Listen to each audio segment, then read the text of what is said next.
lama setelah dia keluar, bumi ini dikelilinginya masanya tidak lama, hanya 1 tahun 2 bulan 2 minggu Dajjal pun selesai masanya. Kenapa? Muncul tanda besar kiamat yang ketiga, turunnya dari langit manusia yang sudah disimpan oleh Allah, khusus muncul di akhir zaman membunuh Dajjal. Siapa? Isa alaihis salam. Isa alaihi salam. Nabi Isa alaihi salam turun di Damaskus, di masjid yang ada menara putihnya, kata Rasulullah. Isa akan turun di Damaskus, di Dimashq, bi manaratil bayda, di menara yang masjid yang ada menara putihnya. Kaum muslimin yang kami muliakan, masjid ini ternyata di Damaskus hari ini sudah ada, dan dia seperti yang ditulis oleh Syekh Al-Hafiz Al-Mufassir Al-Muhaddis Al-Hafiz Ibnu Katsir dalam kitab Tafsir Al-Qur'anil Azim menjelaskan bahwa sesungguhnya Masjid Jami' Amawi disitulah nanti tempat turunnya Nabi Isa. Ada menara putihnya, Pak. Ini termasuk masjid yang sampai hari ini belum dirusak oleh Bashar Assad. Masya Allah. Kaum muslimin yang kami muliakan, Nabi Isa turun di Damaskus, bukan Isa Habibullah yang di Jombang kemarin ngaku sebagai Nabi Isa. Syukur udah tobat sekarang ya, udah tobat. Bukan. Kaum muslimin, Isa turun. Al-Mahdi terkepung di masjid itu sudah sekian hari. Orang-orang beriman bersama Al-Mahdi sudah terkepung di dalam masjid itu sekian hari. Al-Mahdi ini siapa yang akan memimpin di sini? Di mana munculnya Al-Mahdi? Setelah Dukhan. Ingat baik-baik, Al-Mahdi akan muncul setelah Dukhan. Di sini Al-Mahdi muncul. Taib, kaum muslimin, Al-Mahdi menaklukkan timur dan barat. Kemudian saat Dajjal keluar, dia tidak sanggup berperang melawan Dajjal, dalam artian tidak terkalahkan Dajjal. Lalu Al-Mahdi terkepung di Masjid Jami' Amawi. Al-Mahdi, hamba-hamba Allah yang kami muliakan, dengan orang beriman salat subuh berjamaah, kumandang subuh. Kemudian selesai salat sunat fajar atau salat sunat qabliyah subuh, Al-Mahdi suruh qomat. Beliau pun maju ke depan. Saat maju ke depan, seluruh mata mengarah kepada langit. Ternyata Nabi Isa sedang turun diapit oleh 2 malaikat yang masing-masing malaikat punya 2 sayap yang terkembang. Nabi Isa turun, tangan Isa yang kanan memegang bahu sebelah kiri malaikat sebelah kanannya.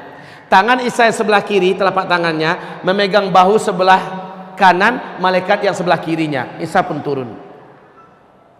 Rambut Nabi Isa, kata Rasulullah, bagaikan orang yang baru siap mandi, seperti ada air-air yang menetes.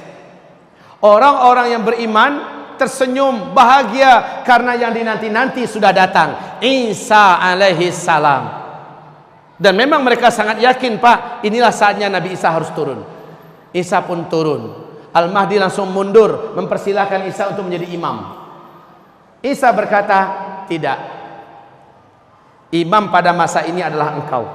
Saya hanya penolongmu, saya hanya pendampingmu. Majulah, jadilah imam. Isa pun sholat di belakangnya.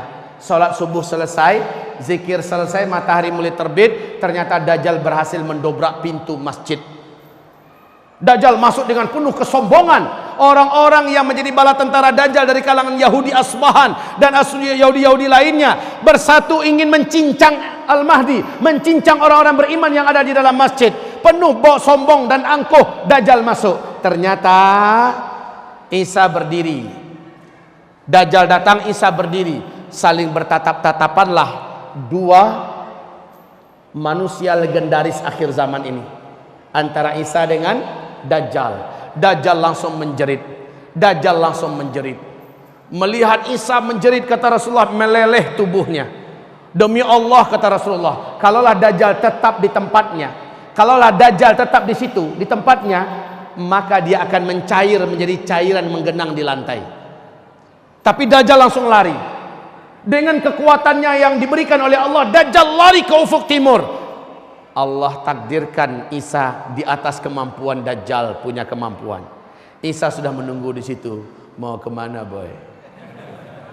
Lari ke ufuk barat, sudah ditunggu oleh Nabi Isa. Terakhir Dajjal lari ke Palestina, tepat di pintu Lut, kata Rasulullah. Isa menanti di situ dengan tombak khusus, dihantamkan tombak itu ke tubuh Dajjal, tembus. Dajjal menjerit sakaratul maut, mampus tuh makhluk. Darah yang membasahi tombak datang kembali dari Palestina dengan kecepatan yang Allah takdirkan, bergabung dengan Al-Mahdi dan orang-orang beriman. Isa kasih tunjuk, Dajjal sudah terbunuh. Allahu Akbar, Allahu Akbar. Orang-orang beriman berteriak. Nah, orang-orang Yahudi yang di belakang Dajjal tadi sombong-sombong, siap mencincang orang-orang beriman, hilang semangat perangnya, ciut nyalinya. Langsung pedang-pedang mereka, tombak-tombak mereka buang. Mereka lari terkentut-kentut, lari bersembunyi menyelamatkan nyawa masing-masing. Saat itu kata Rasulullah, Allah takdirkan alam yang ada berbicara. Ya Muslim, hadza Yahudiyun warai, ta'ala faqtulhu. Hai Muslim, sini ada Yahudi di belakang saya sembunyi, tangkap, bunuh dia. Kata tembok ketika Yahudi bersembunyi di balik tembok. Kata lobang ketika Yahudi bersembunyi dalam lobang. Kata pohon ketika Yahudi bersembunyi di balik pohon. Illal gharqad, kecuali pohon gharqad. Innaha syajarul yahud, sesungguhnya gharqad itu adalah pohonnya Yahudi, bangsa Yahudi. Makanya 12 tahun yang lalu Pak, rabi-rabi Yahudi telah memerintahkan siapapun jadi Perdana Menteri wajib menanam pohon gharqad sebanyak-banyaknya. Maka start penanaman pohon gharqad di Israel lebih 12 tahun yang lalu bermula dari 2 juta batang pohon gharqad yang hari ini sudah setinggi 14, 15 dan 16 meter Pak. Udah standby itu pohon gharqad. Mereka tahu ini akan menjadi pohon kita di akhir zaman. Aneh itu. Dia tahu dari hadis Nabi, mereka percaya gharqad inilah pohon kemenangan mereka di akhir zaman. Mereka tanam banyak-banyak. Tapi kan udah bocor duluan ke tangan orang beriman kan. Hadisnya sudah ada. Orang beriman tahu nih kemana sisa Yahudi. Pasti ke kebun pohon gharqad. Oh, udah orang beriman datang bawa pedang-pedang mereka. Lihat ada Yahudi, cincang. Ada Yahudi, habis Yahudi sehabis-habisnya, habis. Kemudian agama Nasrani dihapuskan oleh Nabi Isa alaihissalam, salib dibinasakan. Lalu Isa mengajak kembalilah ke agama tauhid yang diajarkan Nabi Muhammad sallallahu alaihi wasallam. Orang-orang Nasrani mengucapkan asyhadu an la ilaha illallah wa asyhadu anna Muhammadan Rasulullah. Kaum muslimin, muncullah tanda besar kiamat yang ketiga. Yang keempat, nauzubillah, dan ini sekaligus menjadi penutup fase keempat. Apa yang Allah ceritakan di surat Al-Kahfi? Lepaslah bangsa yang dikurung oleh Zulkarnain. Bangsa ini hobi perang dan tak terkalahkan. Bangsa ini tak punya hati, tak punya perasaan. Mereka anak keturunan cucu Adam, hidungnya pesek-pesek, mukanya bulat-bulat kata Rasulullah, seperti kuali yang kena tampar pantat kuali itu, sehingga pesek, penyet. Dan mereka jumlahnya dalam 1000 manusia 999 jumlah mereka, satu kita. Makanya kata Allah kepada Nabi Isa, hai Isa, hari ini tidak ada yang sanggup mengalahkan mereka. Bawalah hamba-hambaku yang beriman kepadaku bersamamu ke atas gunung Tursina. Hari ini tidak ada yang sanggup mengalahkan Ya'juj dan Ma'juj. Inilah dia tanda besar kiamat yang keempat, Ya'juj dan Ma'juj.